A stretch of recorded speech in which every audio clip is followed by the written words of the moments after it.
All right, everybody, welcome to the Traditional Bow Hunting and Wilderness Podcast. This is our first podcast that we're doing where we are actually recording this. Won't be on Apple, iTunes, and Spotify and all that. It'll strictly be 100% on the YouTube channel.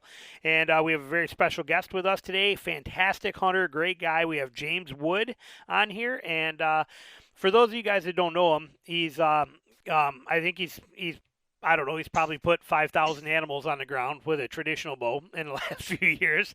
And, but he hunts hard, he hunts real, and he's just a good, down to earth, genuine guy. And, I met him when from moving down here and seeing him on hunts. But like I said, just a fantastic guy. And he's going to share some stories with us. But also, James has got, he's done everything from hunt with traditional bows to also hunting with homemade self bows to now shooting a Cherokee bow. So we're going to cover a whole bunch of really unique stuff with him on this and dive into some of that equipment stuff. So James, how you doing? I'm doing just fine. Just enjoying another day here on Earth. Yep, and we were talking before we started recording. You've been out shooting your bow all day today too, huh? Oh yeah, me and Al Chapman been having a little FaceTime bow hunting this afternoon. I think we was out there fooling with that for an hour and 20 minutes or so, just showing each other our shots and shooting. Well, he wasn't showing me his, but yeah, we were just shooting the breeze with the bows and having a good time. Yep. Even though he's in Marietta and I'm in Monticello. Yeah, how far apart is that for you guys? It's about Hour? with no traffic, an hour drive. Yep. Yep. Both Georgia guys. James is down here in Georgia as well too. Now, for those that don't know, tell them a little bit about who Al is. Well, Al Chapman is man, he's just a blessing to be around. The guy, recently in 2021, he killed the Big Georgia Five, Slam. which is the Georgia Slam, which is a deer, a pig, a bear, a gator, and a turkey with sure enough primitive equipment. I'm talking about self bows and stone points he napped, and the gator he killed with a rig he made that would off a deer antler that'd actually go in the gator and turn sideways and you pull him in. I mean, just a great guy. He's really been a blessing in my life. I mean, he no doubt about it, God put him in my life for a reason. But if you get around Al Chapman and you don't get motivated, something's wrong with you. Yep. You can't be motivated. Yep. Now, tell us a little bit about as far as before we get into kind of where you came from, because you got some pretty cool backstories with the Hawaii stuff, things like that that people are going to really enjoy. We'll cover a little bit about that. But as of right now, so what are you hunting with right now? Right now, I'm hunting with a bow. I actually just finished it up right down there at our traditional bow hunters of Georgia hunt. I got a little 45-inch Comanche bow that I built out of Osage, and it's I'm drawing it back to about 22 inches, somewhere in there, and it's 58, 59 pounds, and it sends them pretty good. But boy, the little short bow, you don't shoot it like there's no getting back and hitting anchor. It's more instinctive, but it's been fun. It's fun to shoot. It's easy to tote, easy to maneuver. I mean, So I'm loving it right now. when you sent me that picture of you driving out, I think you put it on social media too, but when you were driving out to that hunt, you threw your bow on your dashboard. It fit across your dashboard. Yeah. Your truck. Yeah, I had a snake skin. A friend of mine gave me 3 timber rattlers, and I skinned them out. And the short one, I said, I think I'll put that on the Comanche bow, and because that Comanche's bow got some snake to it, and it had dried up enough I was pretty much done with the bow, but I was like, man, that thing's dried up enough. I think I'll put it on this bow. So I put it on the bow before we drove down there, and I stuck it on the dash. It had a night to dry, and then the next day, I drove down there, which is 3 hours from my house. I just put it on the dash, let the sun and defrost finish drying it, and I actually trimmed the skins off In of it camp? down there. Yeah, yep. And I put a coat of sealant on it every day and hunted with it. Yep. Now, so what is the actual length of that bow? To put people into perspective of this, well, before I ask that, what's your normal draw length? Like if you were shooting, let's say, a recurve or a actual fiberglass longbow? Yeah, I'm a 29-inch draw. I shoot a full length, Sherwood shaft, and I'm a 29-inch draw, and this bow you can't draw it past. 22 inches is like extreme. It's a bend through the handle bow. Yep. And So we'll dive into that. But so now you're doing 29 inches as your normal draw length, and then you're shooting a bow. You're short drawing it to 20 inches. yeah. And now, so That's how are right. you doing that as far as like with your anchor and stuff? What's your plan? I just shortened up my bow hand and draw it back till it hurts and let it rip. Now, as far as your uh, anchor, are you like tucking your head in closer, and then so you compressing everything down that 9 inches to get yourself in there nice and tight, right? yeah, I just bend, like I said, I just bend my elbow, and when that knuckle hits my cheek, I send it. I left that bow pretty heavy, hoping not to overdraw it and break it, but it's I didn't realize how much of a snap shooter I was till I got to watching some of the videos. But it's a whole lot different type of shooting. But it's amazing what your brain can do. If you just let it do its job.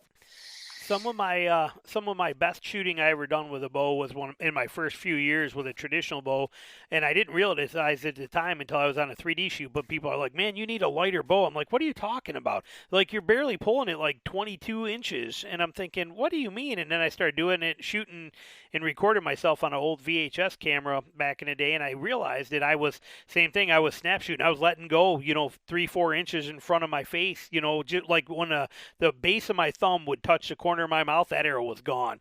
And I Oh yeah, shot so good that way, yet fought so hard to come back to full draw, to get that extension, to do all of that crap, to bend, make my shoulder blades crack the egg, everything like that. And but I never shot as good as I did when I was shooting then, and I didn't know I was doing it wrong. So yeah.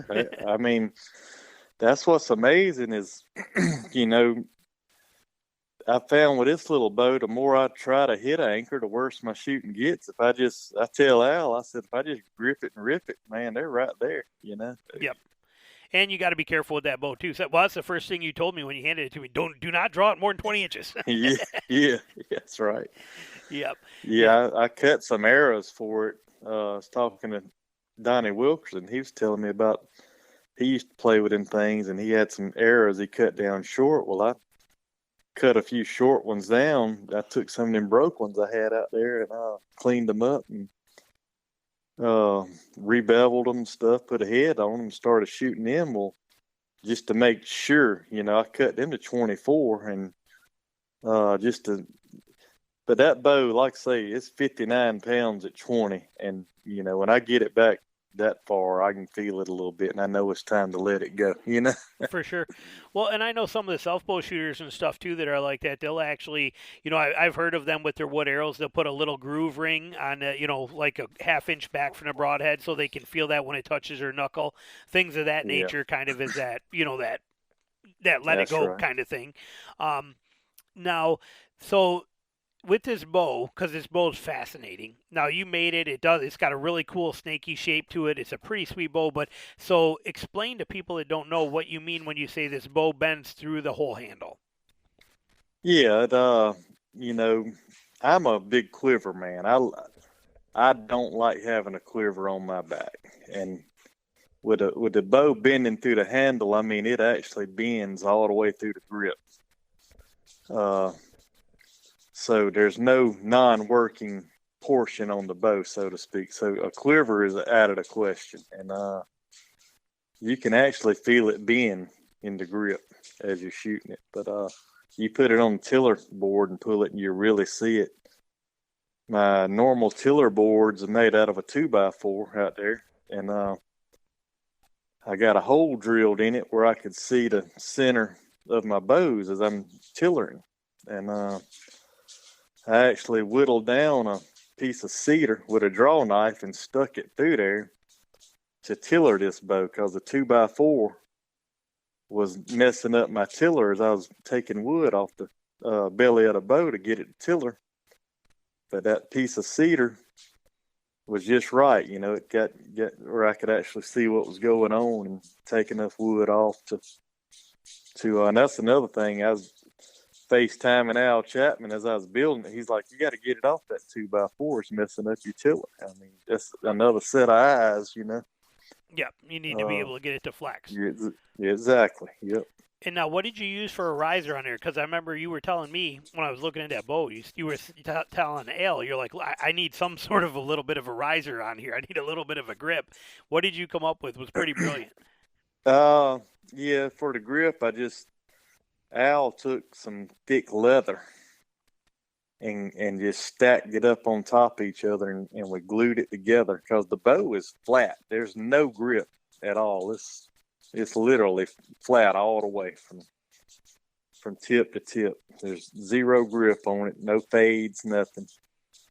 Basically, like grabbing a self bow right in the middle of the top limb is what it feels like. Yes, exactly. Yeah, it's just like that. So Al come up with the idea to glue all those pieces together, and then he took his knife. The guy's a serious craftsman. He took a knife and whittled it down. We worked on it up there one day, and glued it to it, and then just covered it with sinew. Well, we covered it with just a piece of cowhide, deer hide, rawhide. That I think Mike Clark gave him that years ago. I thought it was sinew. I thought you tied it with sinew before underneath there. No. Well, it's sinew stitched. Okay. Yeah, he stitched it up. Yeah, but yeah, it's just leather wrapped with cowhide or maybe deer hide. I can't remember. But and then what's the rest on it? The rest is just a little piece of deer antler that come off the first deer I killed with my bandage self bow that I just carved out and glued on there. And when we was up there at Al's house, he's trying to get me to make a leather wrist, and I was like, well, I kind of want this deer antler on there. It's kind of sentimental to me. And he's like, it's gonna be loud. Well, we couldn't hear it up there at his house because it was a lot of traffic there in front of his house. And I got back down here to Monticello, and I was like, yeah, that's loud. You could hear the arrow on it pretty good. So I actually covered it up with another piece of leather and got it all worked out. But it's right now. Yep. And so that's the bow that you're hunting with, and your arrow setup. Now you mentioned in there bandage too. Now bandage is kind of a famous bow, so let's hear the story on that, because like I said, the people that are going to listen to this, they're going to be fascinated with it, but there's so much to this stuff that people don't realize that we're going to end up coming to, such as the fact that you don't need to shoot a custom high-end bow. You don't have to. You can build a bow yourself, and even if it doesn't look pretty, it can still do the job. You can be out there, killing animals. Like, you kill a ton of animals, and you could do it with a little bitty homemade Cherokee-style bow that you're half drawing, and it's deadly lethal. But the point is, there's a lot of power in everything you do with all of this stuff. And like I said, you're not just walking or talking and talk. You're dropping animals with this stuff like crazy. I mean, what's bandage got? It's got to be about 50 animals under his belt, It ain't got 50. I added it up New Year's Eve, I guess it was, and Al kind of pushed me he's like, you need to keep a record of everything you kill with that bow. And New Year's Eve, I was sitting here and just went through my photos and stuff, and that bow recovered 23 animals with it. And I only lost a couple, but I kept all my shots 15 and under. Except one, I think the last pig I killed was probably about 19. Yep. But she winded me and blew out a few steps, and at that point in time, I just sent it and got lucky. But Yeah, but that's fantastic. So, I mean, so what is the story of that bow bandage? well, man, that's a pretty long story. My buddy Foster Kane had a connection. You know, he's from South Dakota. Well, there's a guy out there that had a bunch of staves in his garage or basement or something like that, and these particular staves were 20 years old. And I'd have to look back and see. I got it all wrote down where they come from, but anyway, Foster ended up with a handful of them on one of his trips out there, and he gave me one, and we went down there to Ellaville to the South Georgia Primitive Archery Club, and old Hatchet Bo Dan and Donnie Poole, they got a pretty good deal going down there, and it's actually a primitive archery club. So Dan, everybody calls him Hatchet Bo Dan, he started helping me with the layout on it, and it was an actual log at that point in time. We scraped down the bark and got all the cambium off of it and laid it out and started on it that day, spent all day on it. And from there, I got home and went to work on it, finished chasing the ring all the way out.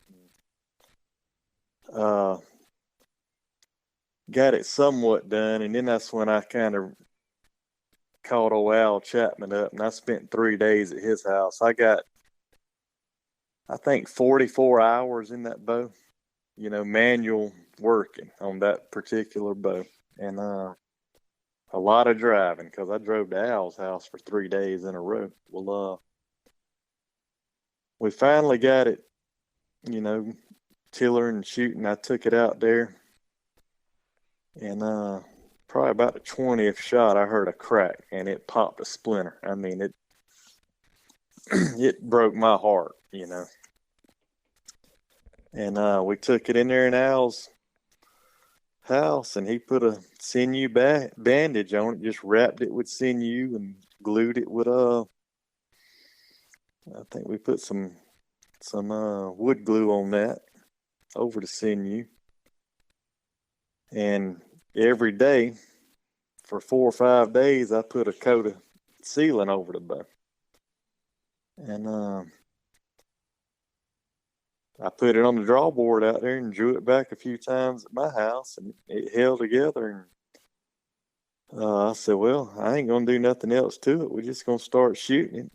Started shooting it and shooting and shooting. I finished the bow in the March, and I got my first kill with it in April down there at a TBG hunt. And man, it was a huge boar. Shot that joker at seven steps right through the elbow. He didn't go nowhere and piled up. And boy, you talk about excited. I mean, this was a big boar too, big tusk, you know, he was what a lot of people would call a trophy boar, and that was the first kill with that bandaged bow. And I said, then this thing's got some serious mojo on it. And since then, it's not only taken, you know, over 20 animals, but how many arrows would you ballpark that you shot out of that since then? Since that Oh pop? shoot, there ain't no telling. I mean, I shot the bow at least a few arrows every day, and you know, if I had 20-30 minutes, I'd shoot 20-30 minutes. There's no telling how many arrows I've shot out of that bow. I mean, More so than what anybody else is probably normally shooting a bow. Oh yeah, I shoot a lot. Yeah, definitely. Yep. And it's still going strong to this day. Still with Yeah, that bandage, still working perfect. I picked it up today after shooting. I carried it with me for a backup, but I haven't I hadn't carried it to the wood. It feels weird. I've been carrying that bow to the woods. I didn't. Opening weekend of bear season, I didn't carry it. I had another self bow I carried, and that I didn't build. But I come back and I shot that other self bow. It's 68 inches and 55 pounds. Bandage is 64 inches and 51 pounds. I shot them through the chrono just to see, and it was only 4 pounds, 4 feet a second difference, which my bow doesn't have the mass on it. The other one does. Right. It's a lot thinner, narrower, and I was like, well, man, 64 inches is a lot easier to maneuver than 68. It's kind of a no-brainer, you know. But I've been toting it ever since the second weekend of bow season. That's when I got my first deer with it. I hadn't put it down till I built this Comanche. It's all I've hunted with. Yep. Yeah, and so fantastic, fantastic bow. And like I said, there's a lot of people that do try to build self bows, and then they hear a crack, they have something go wrong, and you think it's over. Here you were able to bandage that, put it back together. I think Robert, you helped Robert with that too. Robert built that self bow, and that thing had a popping, it almost like a D-lam spot on it as far as a self bow could go. Yeah. And you told him how to fix that and seal that up, and that bow's shooting strong for him. So I mean, there's these people, want them to know that, just because something may not be perfect doesn't mean you can't still make it work good. Oh yeah, I mean that my bandage bow, it's got.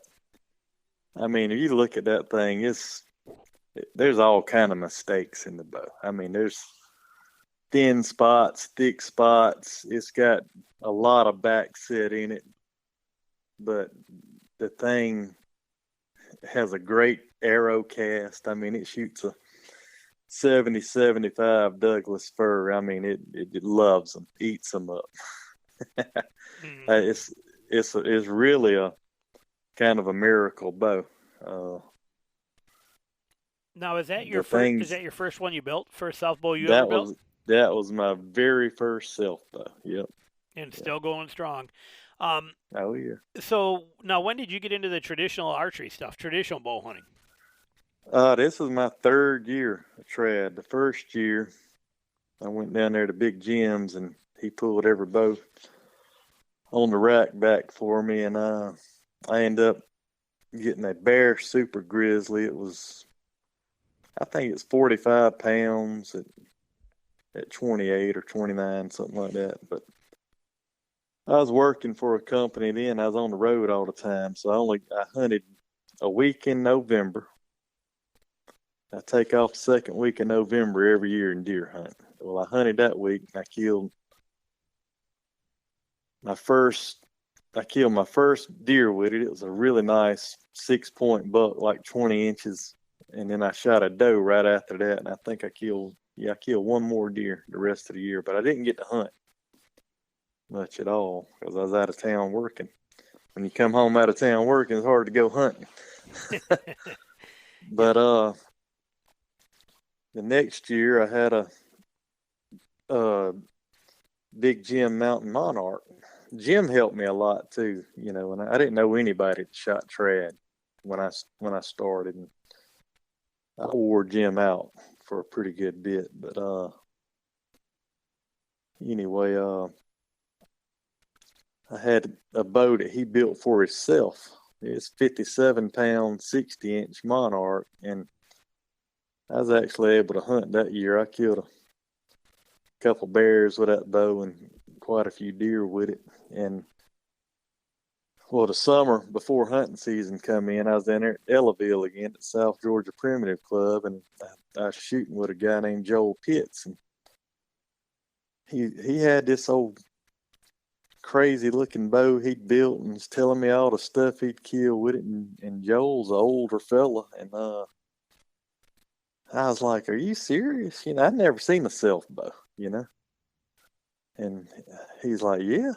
And he was shooting that thing good. And I went back up there to the barn up there at the club, and Dan come over there and handed me this crooked Osage bow. I guess him and Joel done got talking.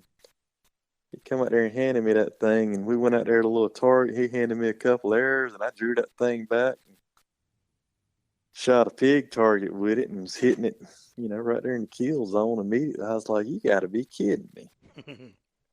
It just, I said, this is insane. I love this crooked bow, And I said, give me 1 year with this monarch, and then I'll go down that wormhole. And that's what I did. I finished out that year with the monarch, and that spring, when Foster gave me that stave, we built the bandage, and man, the rest of it's history. So amazing, So I mean, and there's a lot to unpack there, and also we're going to give a shout out, a plug, because I believe, Foster is Foster Traditional Arrows, and That's right. and he kind of slowed down for a little bit because of moves and all that. He had some stuff going on here and relocation, but I believe Yeah. he's going to be kicking back off here pretty quick, right? Oh yeah, yeah. He's in the middle of a move now out west, and he's moving actually from as far southeast to as far northwest as he Yeah, can in go. Washington. Yeah. Yeah. Uh-huh. Yep, but he's My already buddy. got his shop and he's got everything getting ready to roll. Yep. So Foster Custom Yep. Arrows will be rolling again here real soon, and man, he can build an arrow. Oh yeah. I mean, when I went to traditional from the compound, I wanted to shoot wood arrows, and I didn't know anybody. Well, I met Foster at the state shoot first year, and he hooked me up with wood arrows. The first 3 animals I ever killed with trad or with carbons. And those are the only 3 I've ever killed with anything but a Sherwood. Everything else I've shot's been with wood arrows. I love them. Yep. I think they're quieter than any other arrow, and they. If you shoot an animal and you got arrows sticking out of it when he takes off running, it's broke. But those are trophies too. I got a collection of wood arrows with a date where it was. They're still covered in blood out there in my shop. Yeah, you even had him with you in the trailer. You're like, hey, check out this one here with this grizzly head on it, still yeah, covered in blood, half shaft. yeah. He's like, feel that. And it was still razor sharp. I'm like, wow, nice. Yeah, I had forgot about that one. Just stuck it in my bino harness, and when I got down there, I was like, oh, there's that broadhead I've been looking for. Yep. So now there's another, not to get too off tangent, but so, I mean, think about that too. So all these guys, you get into the traditional world, you come from compounds, and we'll talk about that stuff, the Hawaii stuff a little bit, but you come into this traditional world, you start meeting these guys. Now, I know all of these guys, like you said, you meet Al because you're interested in the self bows and all this kind of stuff. Yet you're at his house all the time. You guys are talking on the phone all the time. He becomes one. I actually heard you say the other day that he's one of your best friends. You're No looking, doubt. yeah, and you're looking for wood arrows. You run across Foster. Next thing you know, and every time I've hunted with you or seen you at a hunt somewhere, Foster's basically with you. I mean, this community is so amazing with the people. You don't just meet somebody. You basically shake a hand and then you're a friend for life. Oh yeah, yeah. If you come in and treat people how you want to be, you want to be treated, and uh, man, these folks are good folks. I mean, just be humble with whatever you do and treat folks how you want to be treated. That's some of my best friends that I consider my best friend that I hadn't known, I mean, me and Al met at Seth Holland's shoot last year, which is coming up in, a couple weeks. Yeah, it's actually That's 2 where weeks. we met. Yeah, 2 Yeah, weeks. yeah, that's where we met. But yeah, I mean, just these good guys, and if you treat everybody nice and, nice, just don't, especially from a compound coming into trad, just you don't know it all. These guys, you got to be listening to them. If you listen, they will put the knowledge on you. For sure. Yep, and they got the skills and the stuff to back it up too. Yeah, and that's and, right. and they're genuine. Everybody I've met down here, genuine, I think is the best way to put it. Like you said, they're as good as they get, Oh yeah, that's just like Robert Carter. I met him at Ellaville. I didn't know who Robert Carter was. I was sitting there matter of fact, I was sitting there eating lunch at a picnic table by myself. And I seen a lot of people going over there and shaking this guy's hand, acting like they were happy to see him. And he come over there and sat right next to me. Didn't know me from nobody. And I told him I was new to trad, coming over from compound. And we sat there and talked during lunch, and we never met again until this year, I think in October. Yeah. Yeah, on that hunt. Yep. Yep. Then there where you killed a deer. Robert killed a deer. Yep. It's like we never missed a beat, you know. And he was amazed then that I was shooting a self bow, I think. Yeah, he talked about it a few times. Yeah, I mean, you were part of the reason that made him get motivated to get back into it, you know, to shoot those self bows again. And then, like I said, you know, he was telling me you were a godsend when that bow cracked, like when bandage cracked for you, his heart kind of sank. And, you realize the amount of time and energy and work that goes into that. And he was a little bummed out about that. And then all of a sudden, here you come with, hey, look, you can make this work. And he was so excited about that. Oh, yeah. It's amazing. Yep. So now, again, there's so many things that if people read between the lines and the stuff we're saying in here that they can take away from this. But I mean, you basically in 3 years went from a compound to shooting traditional, and then you went from shooting standard traditional bows to shooting, to making your own self bow and using that, to then making your own Cherokee style bow and now using that, and all of this process on your own through this entire thing. Managed, like I said, you put a lot of animals down. I know it because you send me the pictures all the time. There's a lot of animals that hit the ground here, and but I mean all of that. In a world that's dominated by in a traditional archery world, it's dominated by a lot of this stuff that thinks of what you do and how you hunt now is considered old school, out of style, the way people used to do it. And it's amazing that you're bringing that stuff back and letting people know that you can, and it works, and it hasn't went out of style, and it's still incredibly lethal and incredibly accurate equipment, and you prove it over and over again. It's amazing. I love it. Oh yeah, I mean, I think there's a lot of people that come over and from compound and stuff that I don't think they're really quite ready to give up the compound. They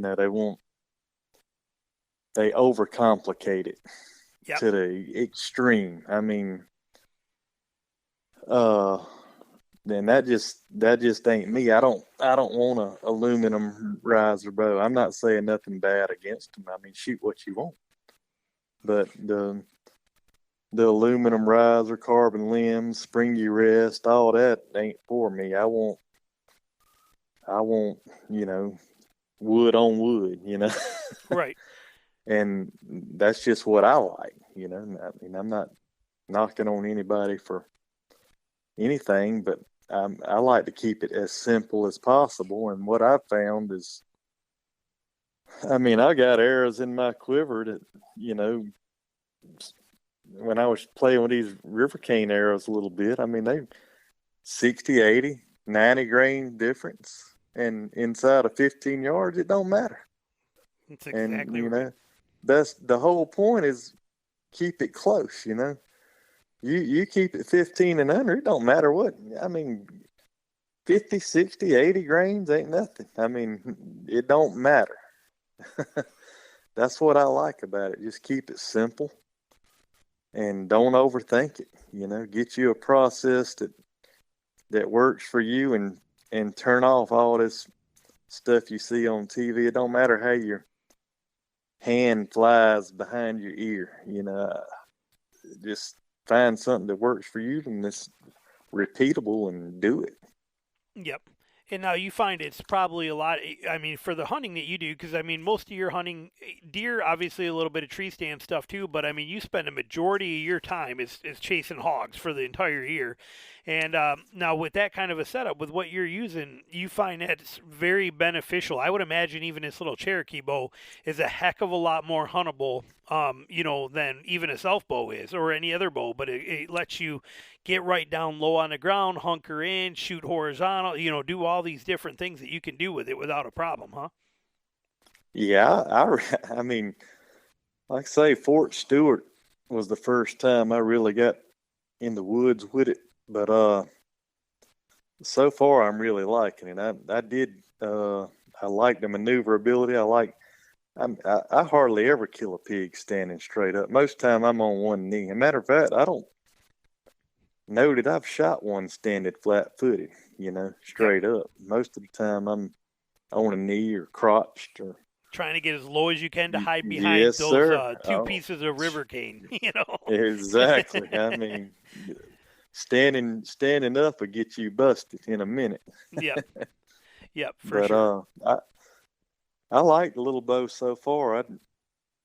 The first pig I shot with is probably the biggest pig I've ever shot with a bow in my life, and it was right at dark. And this was last Monday. This was Monday after we got back from our hunt, and anyway, I jumped him up, and he run across a big slough, and it was getting dark, and I didn't recover him, but. Man, that was a heartbreaker. Especially with all the work into that bow, and you want it Yeah, so bad. Yeah. yeah, and that was, all honestly, that was 100% my fault. I broke my rule and just took a shot over 15 yards. But Yeah, you said it was I'd about been down 19. there. Yeah, I'd been down there at Fort Stewart, and I'd got on hogs every day, and couldn't get a shot. Got busted. I made a mistake. Wind shifted. You know how it is. And I was over here hunting near my house down here in Middle Georgia, and I got on a sow with some 30, 40 pound piglets. I was with them for over an hour inside. I mean, probably inside 30 yards for about 15 minutes, which is, man, when you get inside that in Georgia, you're on borrowed time. It's just a matter of time before you hear the old and they all bail. The wind's gonna get you. But yeah, it will. I mean, you really, once you get inside that 30 yards, you gotta be moving, because you're gonna get busted if you're there alone, for sure. The Yep. wind will shift. But I got busted by them, and then I jumped another one that I didn't see out of the bed, and then I seen this big red boar, and I was with him for a little while, and all of a sudden he bedded down, and I slipped in there, and I finally run out of wet ground, and the next 5 steps I was going to be on crunchy, and I'd already noticed their ears moving whenever there was a black one on the other side of him. Well, I was trying to shoot what, Robert always tells me, the red ones are dumb. I don't know if y'all have caught on to that yet, but that's kind of our inside joke. Well, I couldn't hardly see the black one laying on the other side of him. One of them's, they were laying parallel to each other, but one of them had its head, had their head up against the hand, both, they were looking opposite directions. Yep. Well, I was trying to pull my feet out of that muck, and you're going so slow, and you're that close, you can see their ears twist, when they hear you, see the ear twist a little bit. Yep.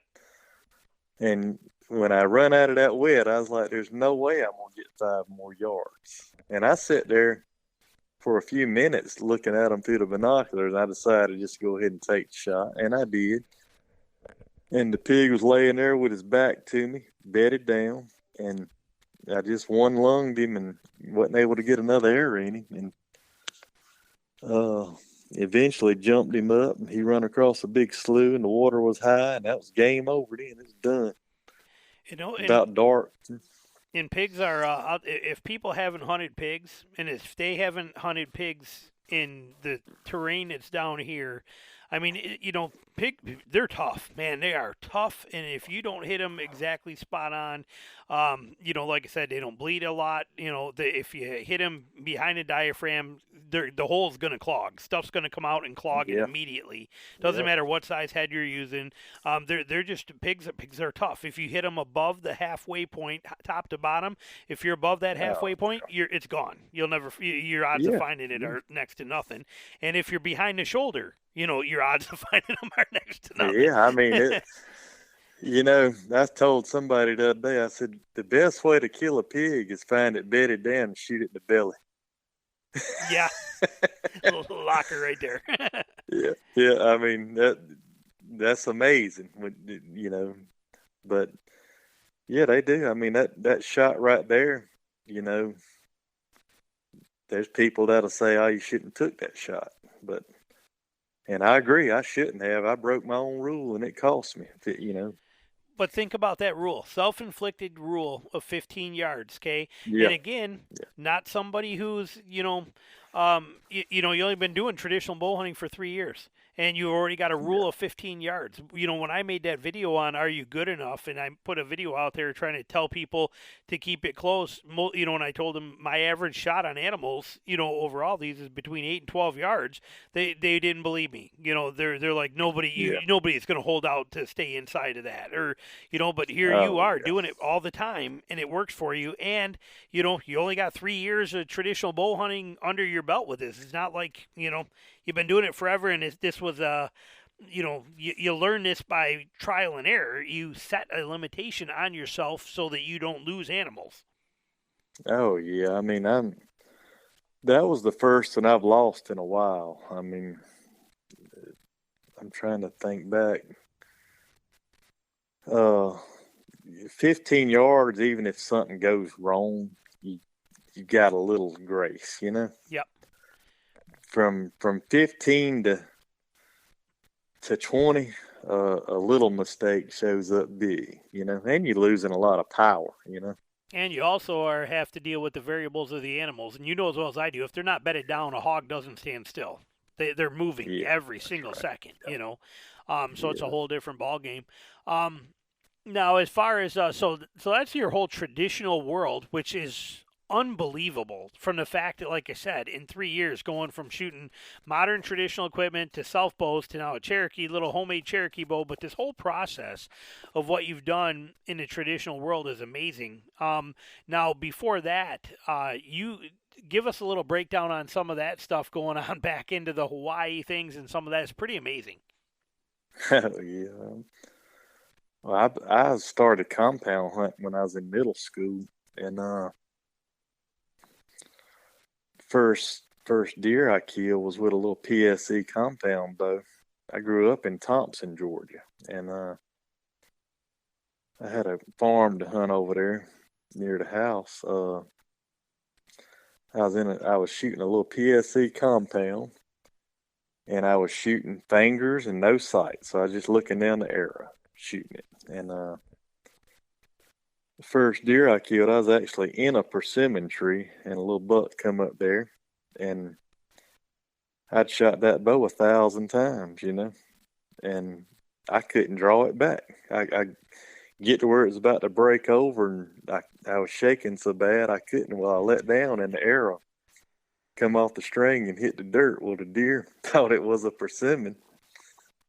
Come up there and was sniffing my arrow, and I was able to get another arrow and kill the deer. And that was my first compound kill, and man, I was hooked in. But I would compound hunt during archer season and gun season come in. I'd pick up a rifle hunt, and did that for years. But I always bow hunted. When I got to Hawaii in 99, I got out in Hawaii. I had my... You were there for military, right? Yeah. I was in the station. I was in the Marine Corps. I was stationed out there at Kaneohe Bay, Hawaii. And I went out there with a sea bag, and the first thing I had shipped to me from home was I had a Hoyt compound. And oh man, I fell in love out there with hunting. I had on the island I lived on, I could hunt hogs and feral goats, and I learned quickly that I needed like a longer. I ended up getting another bow. I bought a Matthews. Back then it was a Black Max. I think that was like the fastest bow going in. I had it set up for goat hunting. You goat hunt over there on the windward side or on the leeward side, which is dry and kind of rocky and the windward side where the hogs were was basically like a rainforest, you know. So I hunted those, you know. I'd tell everybody my goat hunting. I was done goat hunting when I was out of arrows, you know. I mean, I'd sling some arrows at the goats over there, but it was fun. I killed a lot of hogs, met some good hunters over there. Probably one of the best bow hunters I've ever met was over on Molokai. Pay $64 and deposit in this bank account, take my deposit slip. That was my boarding pass. I'd hop on a little Cessna and fly from Oahu to Molokai and access deer hunt for a weekend. You know, no security, none of that stuff. Just when you want me to pick you up, you know, Sunday evening. It was awesome, but it was some great hunting. I wish I'd have been in the trad over there, because man, that place back when I was over there, I don't know how it is now. It was a game rich environment. You know, lots of targets. Yep. And I hear the hog hunting too is phenomenal over there. It was for me. I worked on the rifle range a good bit over there, and I was usually off by 2 every day. And I hunted. If I wasn't bow hunting, I was spear fishing, pretty much. And I got married over there in 2001, and that's what I tell everybody when my wife gets fussing about my hunting too much. I'm like, well, we would have never met if I wasn't giving you family pigs. That's kind of an inside joke, but it's true. Supplying the food. Yep. They used to complain I wouldn't bring all the intestines and all that stuff out. I'm like, if y'all want all that, y'all need to send a packer with me. And they did one time. He never went back. Yep.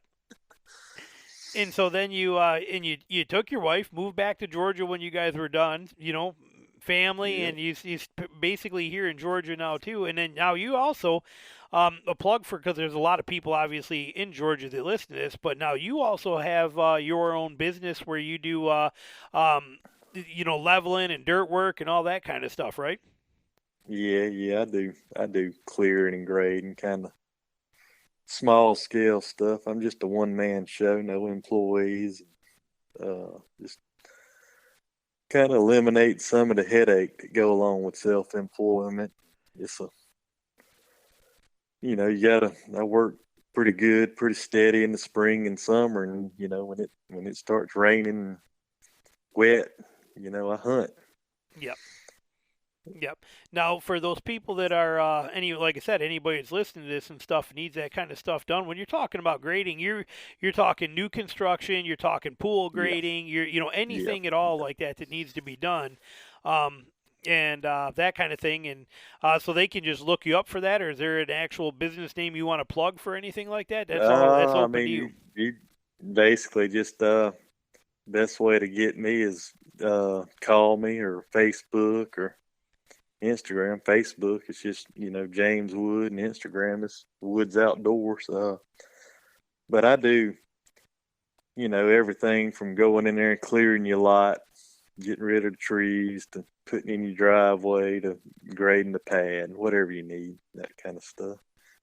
I got a customer in Atlanta that up there in Roswell now, Alpharetta, and I mean it's a pain in the butt to get up there, but I tell you, honestly, the main reason I keep going up there is to try to get a few more hunting spots up there. The hunting up there is it's insane, and if I ever get to talk to the homeowners, usually the first question I ask them, I mean, I'll pull up there and the pool already be dug, and installed, and I'm just grading for the pavers or the concrete decking, whatever, backfilling everything and getting it ready for whatever they're going to put around it to walk on. And a lot of times there's deer tracks all where I'm working, right there in these subdivisions.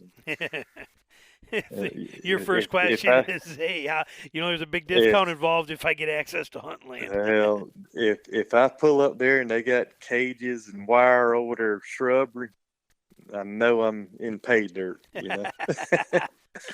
And I always ask them, well, how you feel about the deer? And if they love them, I don't.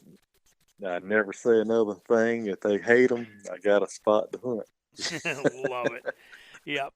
Now you also got tell us a little bit about the bear hunting because you went up into the mountains. I know you went up there a bunch of times scouting, all that kind of Oh stuff. Went up there hunting. So how was that? no, yeah. Next, pig hunting and bear hunting, a lot alike. Only difference is the terrain, pretty much. Yeah, because you can't in Georgia. You cannot bait for them. You have to. It's got to be No, basically yeah, spot stalk or tree stand over acorns, right? yep, yep. I just, that's right. I mean, I've only I started bear hunting in 2019 and fell in love with it. And it was a little bit of a learning curve. I tell everybody the first few years I was bear hoping and got lucky, you know, and that's the truth. But since then I've learned, white oaks rule, and the more good patches of white oaks you got marked, the better your odds, So, I like to go up there mainly in the summer and just start kind of getting in shape for it. I mean, usually I weigh about 186, and usually by the time bear season's over, I'm about 176. Those hills up there are no joke. If people, people Oh, that don't know, if you want to get an idea what North Georgia is like up there in the mountains up there, think of basically it's no different than like going to Gatlinburg, Tennessee, and trying to hike around there. They may not be super tall like out west, but they're steep, gnarly, and nasty. yeah, and they're thick. When the leaves get off, you can see forever up there. But during the prime bear season, it's thick. And I like thick. I've always, ever since I started bow hunting, the more I got into it, I really don't want to see nothing if I don't have a shot at it. If it's not in bow range, why do I want to see it? Type of thing. Right. You're not out there to look at animals. You're out there to put them in the Yeah, freezer. exactly. Yeah, exactly. If I see one, I want to be able to hopefully have a shot at it. So I like to find the thick places and find some white oaks, but the last few years I've pretty much done rolled over to 100% spot and stalk on them. Now that I found what good sign is, it's so hard to find that. Since I've figured out what good sign is, I've only seen it twice, Right. Used to, I'd find a little bear scat and a little climb, and I'd be like, oh, I got a camp here. Well, heck, they gone by then, Just like hog If hunting. it ain't, yeah, if it ain't, fresh, smoking gray and plenty more acorns left, you're behind the curve on the bear. But I've been fortunate in taking bear every year since I've started with archery stuff. I think, but it's got a lot to do with going up there and walking, putting in the miles, and a lot and some blessings from God too. For sure.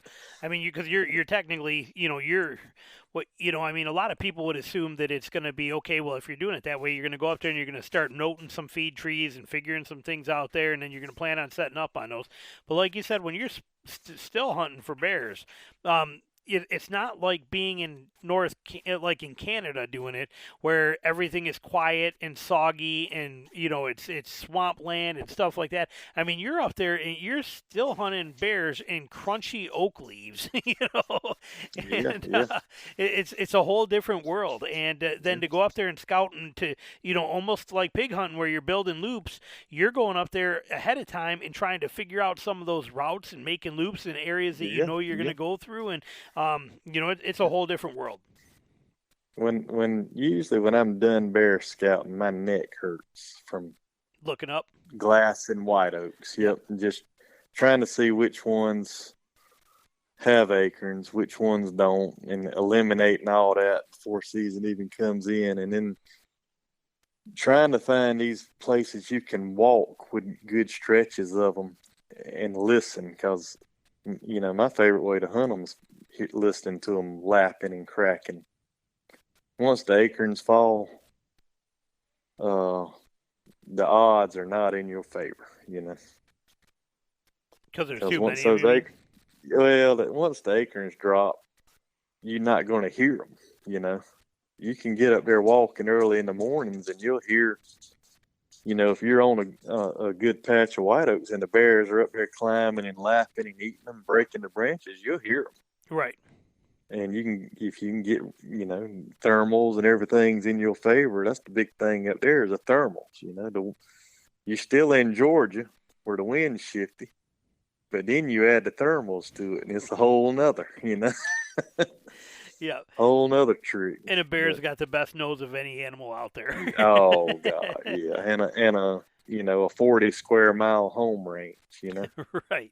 And So I somehow mean they're not like deer, They're gonna go over here and bed in this pine briar thicket this evening, and if we just leave that alone, you don't go in there and blow them out of there, they're gonna come back. A bear, no, they're always moving, Yep. about like a pig. Yep. Yep. So what would you say your favorite thing to hunt is? I mean, obviously you hunt a lot of stuff, but what would you say your all time favorite thing is animal to go after? I mean,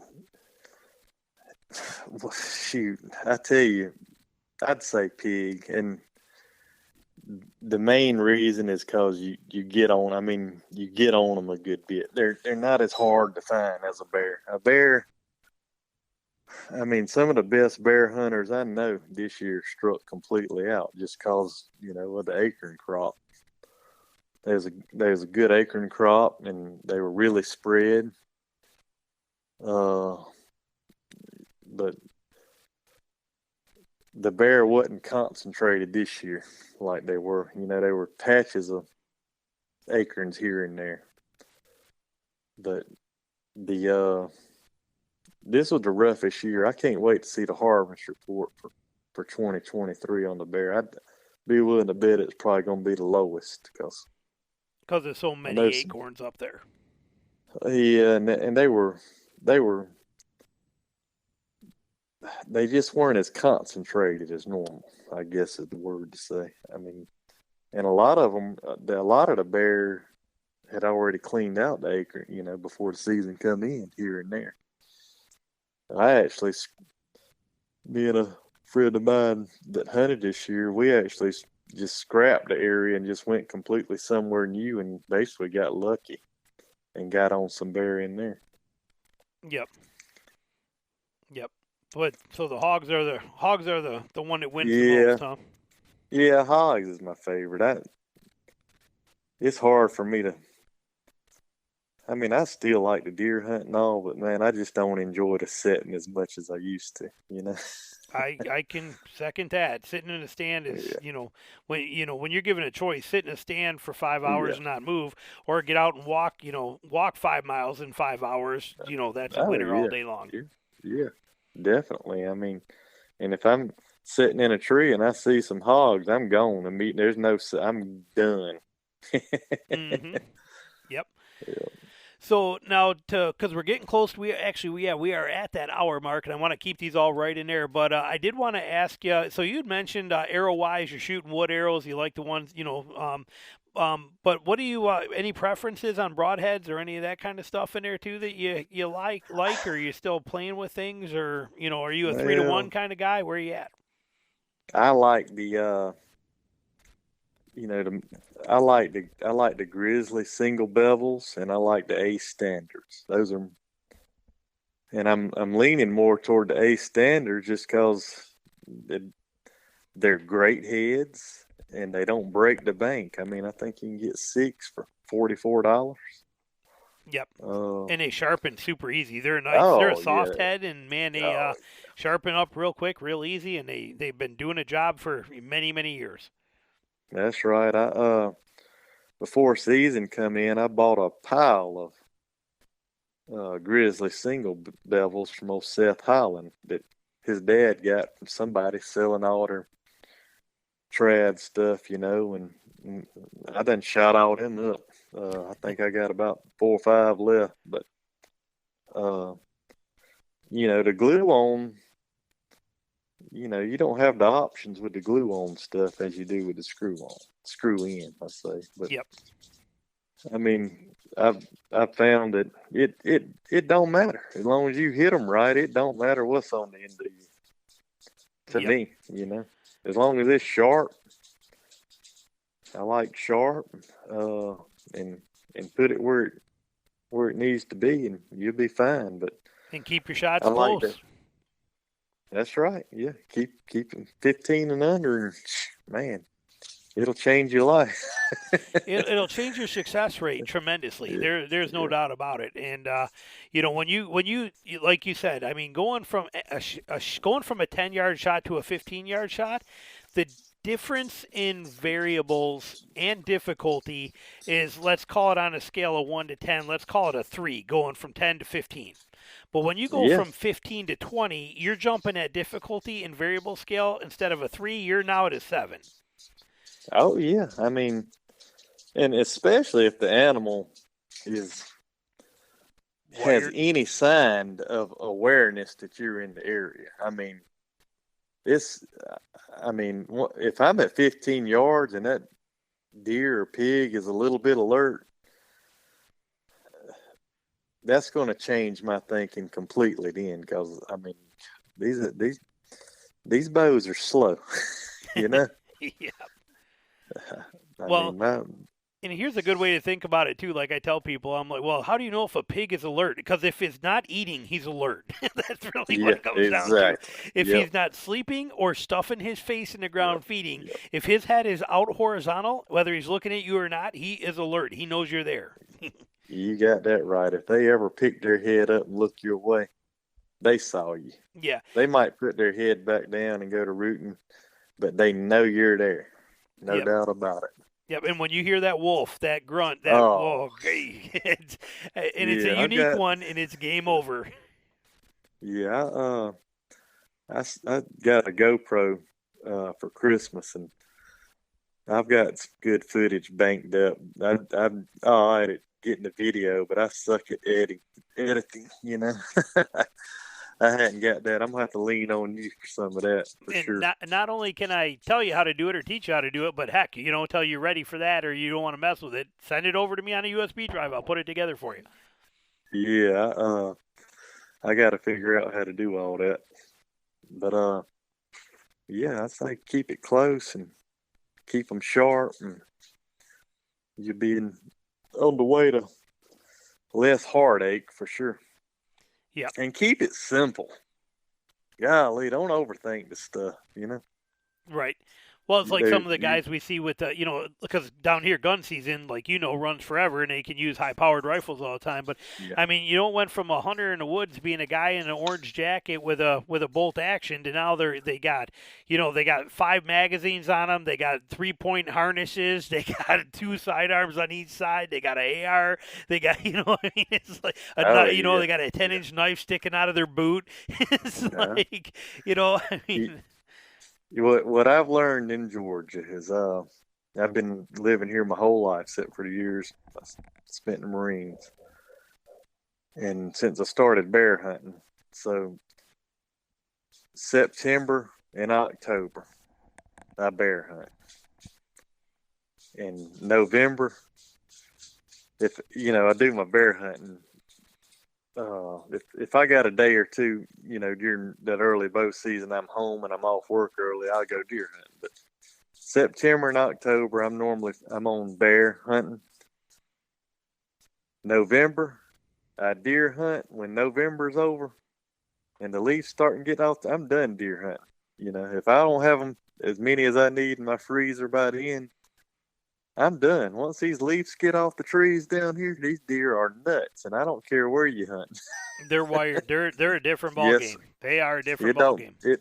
it don't matter if you're hunting in the suburbs or on any of these WMAs. We're blessed to hunt down here. When them leaves get off the trees, I learned that my first year of hunting with that 57-pound monarch. I said, well, I'll get my last deer in January. I got work to do. No, I went. I'd put pressure on the string and they'd sense me. Right. Well, I went out this year in January at I thought everybody was going to meet on that one WMA for like a deer hunt. So I come out there ready to deer hunt, and I talked to you guys, and you're like, yeah, we're all focusing on hogs.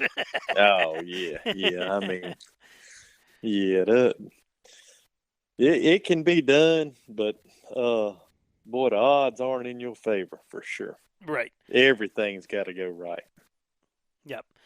Yep. Well, I mean, in this podcast, like I said, I hope the people listening to this, your story is phenomenal. Everything about you is incredible with what you've done. But I hope what they do is they read between the lines and they see, let it, like I said, take away from it the value of what it is that you're doing and how you're doing it, what you're representing by you, everything you said. I mean, all the stuff from shooting the bows that you shoot, how quickly you transitioned into this stuff, the friends that you made in doing it, the animals you're putting on the ground with it, the limitations you're putting on yourself. I mean, like I said, you are everything about traditional bow hunting that should be about traditional bow hunting, man. And that's why I wanted you on here, not just because you're a friend, but because I thought, like I said, it's amazing and fascinating talking to you about this stuff from somebody who's spent a lifetime, 30 years with a traditional bow in my hand, only 2 years with a compound, to see what you've done and how you do it. It's incredible. So I hope everybody listening to this really pulls the power out of that and gets that benefit from it. And I really appreciate you coming on here, man.